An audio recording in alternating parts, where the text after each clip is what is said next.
It's named after the year that it was first made by Polk. And this is the centennial year for the 1911. So there's a little history for you. That's right. Perfect. I appreciate that, and particularly coming from an individual who served our country. I just want to take a moment. I learned to drive on an A model John Deere. That's a poppin' Johnny right there. Really matter, it doesn't matter. Made right up here in Iowa. So, God bless John Deere. They have helped feed the world, and we just need a little rain down in Texas so we can do our part. The farmers in Iowa are doing theirs, and God bless them. It's good to be here at Jalapeno Peaks. Now, it doesn't make any difference to me whether you're talking about jalapenos or habaneros. I feel right at home when you talk about peppers. So it really is an honor to be back here. I think it was 12 days ago that we were here. And when we drove in, I went, where'd all the people go? The fair was just wide open, and there was 100,000 people in here. It was awesome to be in here. And then we came around the corner, and I saw y'all, and I said, everything's all right. There's still lots of folks here. And this state, I love this state. It makes me feel at home, and it does it in one way because of the agricultural basis and the production that goes on here. You all lead the nation in the production of corn and of soybeans, of eggs and of hogs, and you are an impressive #2 in wind energy production. And the reason we're #1, we just got more space than you have. So I was with Terry Branstad this morning. We were talking about it, and I told him, I said, Terry, I'm not bragging here, but I said, and he said, yeah, but we produce more wind energy per capita, so there. So I said, yes, sir, I get it. But growing up on a dryland cotton farm, I know the value of hard work, and that is what is reflected here in this state by your citizens. And I don't think anyone demonstrates it any better than the folks of Iowa. And I want to share with you, as a grateful governor of a state that's going through a very hard drought, just as you all were devastated by floods in the years past. The outpouring of support from this tiny little town called Luana, and they really touched a lot of hearts in Texas. Farmers and church leaders, they organized the loading and the transportation of hay from that little town down to Texas to give to some Texas cattle ranchers that are about to lose their herds. And didn't take a government bureaucrat to make that happen. They're just some generous hearts of people who, by the grace of God, could have been turned around the other way. So I want to say thank you to Iowa for the help you sent to our Texas. Thank you for that.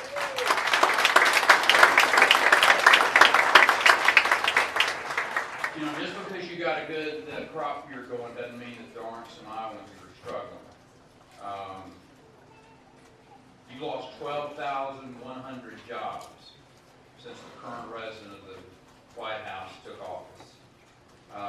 Since the stimulus package was passed, 5,600 in manufacturing, 5,200 in construction. Today, 1 in 8 Iowans are on food stamps. That is a testament to the widespread misery created by this administration. That the state known for feeding the world has so many residents now dependent on government just to pay for their food.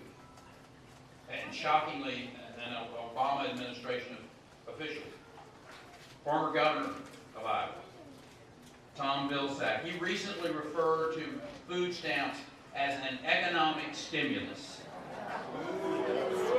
Food stamps are not the solution. They are a symptom of the problem that too many people are without work. Food stamps don't stimulate the economy. They stimulate government dependence. Most Americans don't yearn to be dependent on government subsidies. They want economic freedom. Economic freedom comes from work and wages, not welfare. since the time I was old enough to drive that tractor. I knew that the American way was not about empowering government, it was about empowering people. That's the American way.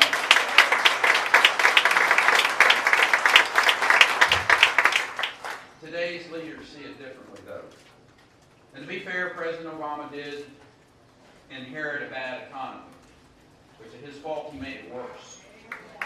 He delivered trickle-down bureaucracy, spending close to $800 million of stimulus that went down, trickled down through the bureaucracy to hand-picked industries to create temporary jobs. Instead of eliminating our economic crisis, he worsened it. Instead of addressing the debt, he exploded it. He promised lower employment at this particular point in his presidency. Today, 1 in 6 work-eligible Americans cannot find a full-time job. That is not an economic recovery, Mr. President. That is an economic disaster. It is time for change. And I'm not talking about the rhetoric of change. I'm talking about the record of change. And I've got that record. If you look at the state of Texas, we're where we are by keeping our taxes low, by cutting spending, by making sure that regulations are fair and predictable, and stopping frivolous lawsuits. We just passed a loser pays program in the state of Texas to add to our substantial tourism. Our economy is responsible for 40% of all the jobs created in America since June of 2009. Think about that. 40% of all the jobs created were in one state. And someone said, yeah, but Texas, y'all been creating jobs for 20 years. And you know what? That is true. But as Paul Harvey might say, let's get to the rest of the story. And the rest of the story is this. Under the 2 governors before me, Texas did create jobs. 10% of what the country gained. Because the entire nation was creating jobs in the 90s.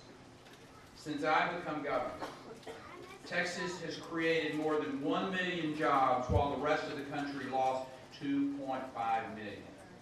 The difference is we weren't riding an American wave of prosperity. We were swimming against the current.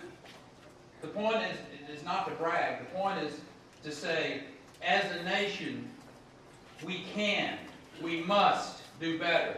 And when I'm president, we will.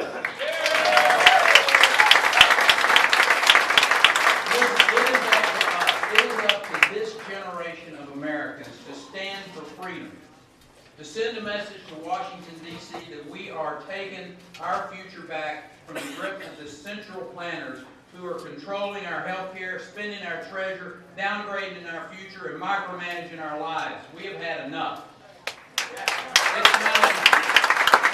It is time to limit and simplify taxes. We've got to stop spending money we don't have.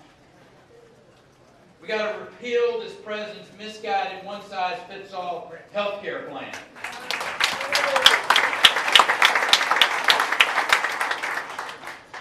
We'll create jobs. We will build wealth. We will truly educate and innovate in science and technology and engineering and math to create the jobs and the progress that's needed to get America working again. I'll promise you this. I will work every day to make Washington, D.C. as inconsequential in your life as I can. I promise you that. I believe in America. I believe her purpose. I believe in her promise. I believe her best days are still in front of us. I believe in the annals of history, our children are still yet to write the great stories about this country. And with your help and the courage of the American people, we will get our country working again. God bless you, and thank you all for coming out.